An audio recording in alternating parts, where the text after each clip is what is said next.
Chapter 3. Jeff's Perspective. Hey, Jeff. What are you thinking about? A hand waved in front of my face. What? Oh, it's nothing you should worry about, Lou. He sat next to me on my bed. Do you like that girl that brought you home? He asked me. I have no comment. He laughed. So, does that mean yes you do, or no you don't? I guess it's a yes, he snorted. No, Jeff, it's not a I guess. It's a yes thing. What are you talking about, Lou? I'm telling you, it's a yes thing. Definitely a yes. For you anyways. So yes, you do like her. Sometimes you don't make sense, Lou, I said and ruffled his hair. Yeah, I know I don't make sense. He got up off my bed. Well, I'm going to go to bed now. Tomorrow's the first day of our new school. He walked away. Oh, joy. I get to make new friends. I got ready for bed, and as soon as my head hit the pillow, I was fast asleep. I woke up the next morning with Lou yelling in my ear, Jeff, get up. We're going to be late for school if you don't get out of bed. Lou, quit yelling in my ear. I pushed him away and sat up and rubbed my eyes. Hurry up. I'll be waiting for you in the kitchen. Wait. You got me up just so you could have breakfast with me? I asked, ready to pop him in the face. Well, yeah, pretty much. I know you don't eat breakfast and all, but still. I threw a pillow at his face. Get out, you idiot. He laughed and left. I rolled off my bed, pulled on a black shirt. I buttoned my black pants, tied up my shoes, and headed downstairs. Lou was sitting at the table eating toast. I looked at the clock. Come on, you can finish that on the way to the bus stop. I walked out of the house and headed to the bus stop at the end of the street. Hey, wait up! Lou ran after me. I stopped and walked with him. I bet this could be the best day ever, Lou said. It could also be the worst day ever. I leaned on the bus stop pole. Hey, guys. I turned around to see Naomi standing there holding a skateboard. Hello there, Lou said. She had her headphones in as usual. Hey, do you ride a skateboard? I asked. Yeah, not a lot, but I do when I come to the bus stop, Naomi said. You hear that? Lou asked. Do we hear what? Naomi looked and took her headphones out. I listened closely and it sounded like skateboards. Lou stood beside me. 3 guys jumped over the fence on skateboards. One of them was as skinny as a twig. One was huge, and the other one was just normal size and had a hat on. The guys got off their skateboards. Looks like we've got some fresh meat, the normal kid said. Oh, great. It's you, Naomi said. Back off, girlie. Let me introduce my friends to yours. The kid in the hat said, I'm Randy. That's Troy. Randy pointed to the fat kid. And he's Keith. He pointed to the skinny kid. There's a little bus fee for new kids around here, if you know what I mean.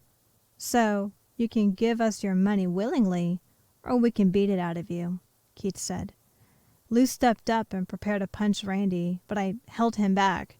Don't even think about it, you dummy, I whispered to him. It looks like we'll have to do this the hard way, Randy said. Keith and Troy pulled knives out. Oh, joy, this again, I thought. I dropped my bag on the ground and prepared to fight them off. Jeff, don't do anything stupid, Naomi said. I nodded and got that strange feeling again as Troy came at me with the knife. I kicked him in the gut hard and he fell, dropping his knife. Keith came at me. I rolled out of the way and picked up the knife Troy had dropped and stabbed him in the arms and legs. He screamed and went down hard. Looks like I'll have to take care of you myself, Randy said. I dropped the knife, and he came at me with a punch. I grabbed his arm and flipped him over. And then I punched him in the face. I wiped the sweat away from my eyes, and I picked up my bag.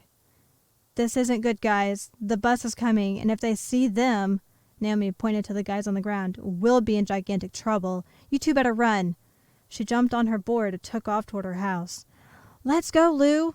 I grabbed my bag and ran off toward the house. Jeff, wait! Lou ran after me. The bus pulled right up after we ran off. Man, I hope the bus driver didn't see our faces. I ran inside the house and pulled Lou inside. Jeff, what you did back there was awesome.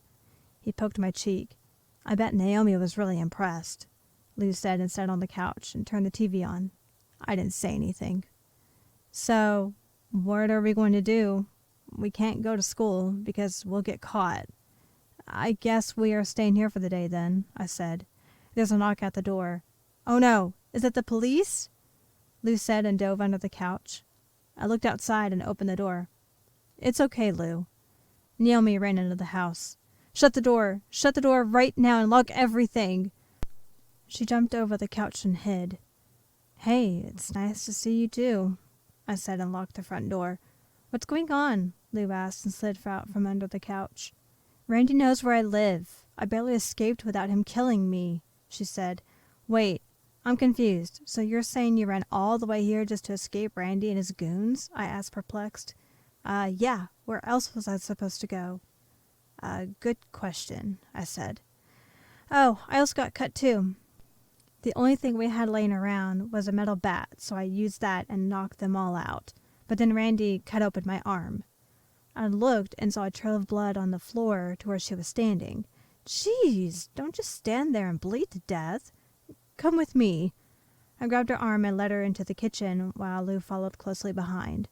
Lou, clean up the blood while I sew her wound up, I said, and rummaging through the cabinets to find a needle and some peroxide. Okay. Lou got one of the sponges from under the sink and started cleaning the blood trail. How are you not crying right now? I asked and moved her sleeve. Who said I'd be crying? Not all girls cry when they get hurt, she sighed. It makes us look weak. Yeah, I get it. This might hurt a little.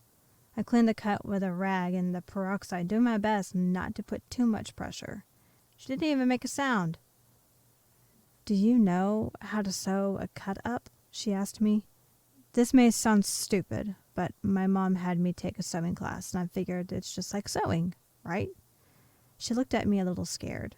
Yeah, whatever. Just hurry up. I sewed up the cut and cut the rest of the line off. There we go. Thanks, Jeff. She hopped down from the table and walked into the living room and stood there for a second. I scratched my head. Is this really the good time to do this now when all of this is happening? I thought. Lou looked at me from over the couch. He was motioning with his head to do something. I just shrugged and sat down next to him on the couch. Jeff, he whispered in my ear. What? I asked. I read your phone messages. I blushed a little. Okay, I don't care. I know you're supposed to tell her something really important, he said. I ignored him and looked at the clock. It was about 12 o'clock. Is anyone else hungry? I'm about to die if I don't eat soon. Lou frowned and elbowed me in the ribs. I am, but I don't want to stay here any longer than I have to, Naomi said, and got up. Lou walked over to the couch and looked out the window. I wouldn't go out there if I were you. Randy and his goon troop are still outside. Okay, I guess I'm staying then, she said and leaned over the couch. Okay, so what do we want for lunch? I asked. Oh! Lou waved his hand in the air. Yes, Lou. I looked at him. We haven't had pizza in a long time. Let's have that, he smiled. Are you okay with that? I looked over at Naomi. She still had her back turned to me. Yeah, that's fine, as long as it's from Papa John's. Okay, so what kind do you want? I'm good with either cheese or pepperoni.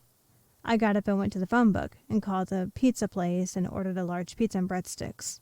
Oh, I just thought of something. Jeff, we don't have money to pay, Lou said and flopped on the couch. Oh, you're right, I said. Don't worry about it. I always have money handy. I always beg my mom for spare change in dollars. She pulled out a wallet and dumped about $50 and a handful of quarters out onto the table. Whoa, that's a lot of money, Lou said. What did you do, rob a bank or something? She laughed. I'm not that skilled of a person, but I do pickpocket stuff, she said, and held up my wallet. Hey, give that back, Nao, I said and reached for my wallet. She giggled. Nao? Is that my nickname now? She asked and handed me my wallet back. I blushed a little. Yeah. You like it? I asked. Yeah, it's great. She smiled. We sat on the couch and watched TV for a while until the pizza came. There was a knock on the door. I'll get it, Lou said, and hopped off the couch and opened the door. Here is your pizza and breadsticks, the woman said. Lou grabbed the box. How much money is it? I asked. $23.33, she said. I grabbed the money off the table and handed it to the lady. Thank you. She walked back to the car and I shut the door. Lou set the pizza box on the table, grabbed a plate from the kitchen, took his pizza, and went upstairs. Well, I'm going to go watch TV in my room now. I looked up at him, and he turned his head and gave me a smug look. I glared at him. I looked over at Naomi, who had already gotten to the pizza and was eating and listening to music. I grabbed a slice and ate it and thought, I have an idiot for a brother sometimes. Do you want my mom to pay you back for the pizza? I looked at Naomi. Nah, you don't need to, she said. I looked at what the TV was playing at the moment. The screen was showing the opening for Ben 10 Omniverse. Want me to change the channel? I asked. No, you don't have to. I watch this show anyway, she said.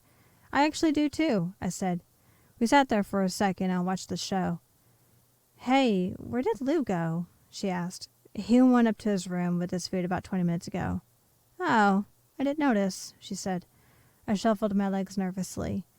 Oh, hey, you told me last night you had something really important to tell me, she said and turned to me. I did? I saw something move out of the corner of my eye and looked up to see Lou sitting at the top of the step. Yeah, you did. See? She showed me her phone. Oh, I guess I did. I laughed nervously. Lou snickered quietly. Come with me. I got up and walked to the stairs. Lou got up and ran to his room. All right, I guess. She got up and followed. I walked to my room. Don't mind the mess, I said, shoving a pair of shoes under my bed. Hey, my room is messier than yours, so I don't care. I heard loud music coming from Lou's room. Your brother is going to go deaf if he doesn't turn that music down, she laughed. I walked over to Lou's room and banged on the door really loudly. Hey, Lou, open up, I yelled. Lou opened up the door. Can I help you? He asked with a smile on his face. Yeah, you can turn your music down, please. He shrugged and pressed the off button on his remote. So, how's it going, Jeffrey? He raised his eyebrows at me. I was going to do it until you obnoxiously blasted your music. I flicked him in the forehead. Oops. Sorry about that. He laughed and shut his door. I walked back to my room to hear singing. I stood in my doorway and listened to Naomi sing. I walked and sat in front of her. She had her eyes closed. She opened her eyes and fell backwards. Oh, wow. How long have you been sitting there? She looked really surprised. I've been here through half the song, I said and smiled. You have a great voice. She avoided my eyes. No, I don't. You're just saying that. No, I'm being serious. I stood up and held my hand out to her. She took it, and I helped her up. I saw Lou peeking around the corner of my door. You remember how I told you that this thing was really important? She nodded. What is it? She asked. I looked away. Could you close your eyes for me? I asked. Sure, I guess. She closed her eyes. I sighed and mouthed to Lou, Are you happy now? He nodded and grabbed his phone. I shook my head. Don't do it. He sighed and put his phone away and waved his hand at me. I sighed. I have to do it sometime today, I thought. I leaned my head in and kissed her on the lips. I stepped back. You can open your eyes now. She opened her eyes. Yes, Lou said, and it covered his mouth. Is that what was so important? She asked and crossed her arms. Yeah, I like you, okay? I turned around. She blew hair out of her face. It was silent for a moment. I turned back around and she kissed me back. I nearly fell over. I like you too. She grabbed my arm before I completely fell over. You okay? She asked. Yeah, I'm just a little surprised. There's a sound like a phone ringing going off. Oh, that's mine. She bolted out of the room and down the stairs. I walked out of the room and I looked at Lou. See, that wasn't so bad, Jeff. I hit him on the head. Not hard, but hard enough. What was that for? He asked while rubbing his head. Lou, you're an idiot sometimes. You know that. Hey, I was just trying to help you. He frowned. I walked off downstairs. Yeah, I'm fine, Mom. Okay, bye. I heard her hang up the phone. Is everything okay?